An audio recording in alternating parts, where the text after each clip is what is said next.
মানিকগঞ্জের সাটুরিয়ায় সর্বস্তরের জনগণের মধ্যে স্বস্তি ফিরিয়ে আনতে উপজেলা বিএনপির আয়োজনে শান্তি সমাবেশ ও পথসভা করেছে দলটি। বৃহস্পতিবার ৮ আগস্ট সকাল ১১টার সময় পবিত্র কোরআন তেলাওয়াতের মাধ্যমে এই শান্তি সমাবেশ ও পথসভা অনুষ্ঠিত হয়।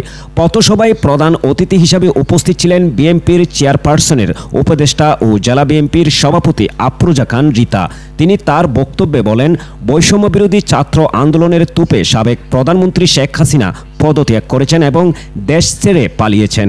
স্বৈরাচার শেখ হাসিনা যে কাজ করেছে সেই কাজ আমাদের করা যাবে না। বিগত সময়ে তাদের ভুল ভ্রান্তিগুলো ভুলে গিয়ে এখন আমরা সুন্দর, সহজ ও বলিষ্ঠ দেশ গড়ে তুলব এবং উপজেলা বিএনপি ও অঙ্গ সংগঠনের নেতাকর্মীদের কোনো প্রকার সহিংস কর্মকাণ্ড জড়িত না হতে কঠোরভাবে নির্দেশ দেন।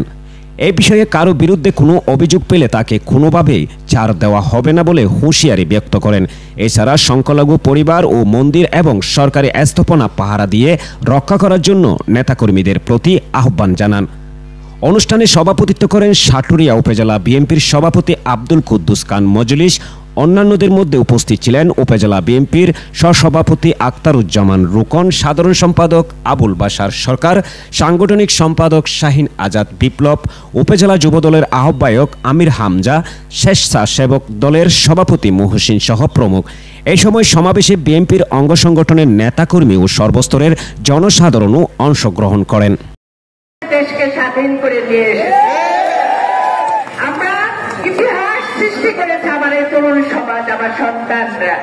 সারা বিশ্ব দেখেছে কিভাবে স্বৈরাচার সরকারকে হটাতে হয়, কিভাবে দেশকে ভালোবাসতে হয়, কিভাবে আমার নতুন ভবিষ্যৎ গড়ার স্বপ্ন তৈরি করতে হয়, সেটা সমস্ত করেছে বাংলাদেশের তরুণ সমাজ, যুব সমাজ। আমি আপনাদের অনুরোধ করব, যে সম্মান আমরা পেয়েছি, যে স্বাদ আমরা ভোগ করছি, স্বাধীনতার স্বাদ, বিজয়ের স্বাদ, আনন্দের স্বাদ, সেটা আপনারা নষ্ট করবেন না। বিজয় অর্জন করা অনেক, যতটা সহজ তার থেকে বিজয়টাকে ধরে রাখা কিন্তু আরো কঠিন। এখানে সভাপতি সাহেব একটা কথা বলেছে যে এখন কিছু দুষ্ট চক্র এসে কিন্তু আমাদের সেই বিজয়টাকে নস্যাৎ করার চেষ্টা। এই ব্যাপারে আপনাদের সতর্ক থাকতে হবে। এখন যদি কোথাও একটু ঘটনা ঘটে, একটা যদি আপনি ইট পাটকেনও বাড়ে কেউ, সেটা কিন্তু বিএনপির খাই দেওয়া হচ্ছে, বিএনপি ছেলেরা করছে, বিএনপি প্রমুখরা করছে। এই ব্যাপারে আপনাদের সতর্ক থাকতে হবে। আমার দৃঢ় বিশ্বাস আমার সাথে যে সন্তানরা আছে তারা এরকম কোনো খারাপ কাজে লিপ্ত নাই। কারণ